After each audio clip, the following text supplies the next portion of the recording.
সাল্লাল্লাহু আলাইহি ওয়াসাল্লাম যখন মুআয ইবনে জাবাল রাদিয়াল্লাহু তাআলা আনহুকে ইয়েমেনে পাঠাইছেন, তখন বলছেন যে ইন্নাকা তা'তি কওমান মিন আহলিল কিতাবে, যে নিশ্চয়ই তুমি এমন এক জায়গায় যাইতেছো যারা হচ্ছে আহলে কিতাব। আহলে কিতাব হচ্ছে ইহুদি এবং নাসারা, যারা তারা বলছে তুমি আহলে কিতাবদের কাছে যাইতেছো, তো সর্বপ্রথম কিসের দাওয়াত দিবা?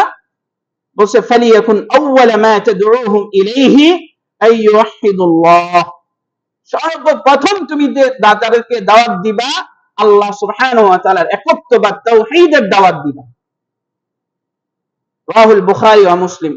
অন্য বর্ণনায় আসছে যে আইয়াশহাদু আল্লা ইলাহা ইল্লাল্লাহ ওয়া আন্না মুহাম্মাদুর রাসূলুল্লাহ, তুমি ইয়েমেনে যে সর্বপ্রথম আহলে কিতাবদেরকে এই দাওয়াত দিবা যে আল্লাহ ছাড়া সত্য কোনো মাবুদ নাই, এই সাক্ষ্য তাদেরকে দিতে বলবা, এবং মুহাম্মদ সাল্লাল্লাহু আলাইহি ওয়াসাল্লাম আল্লাহর রাসূল, এই দুইটা সাক্ষাৎ দাওয়াত সর্বপ্রথম দিবা তুমি।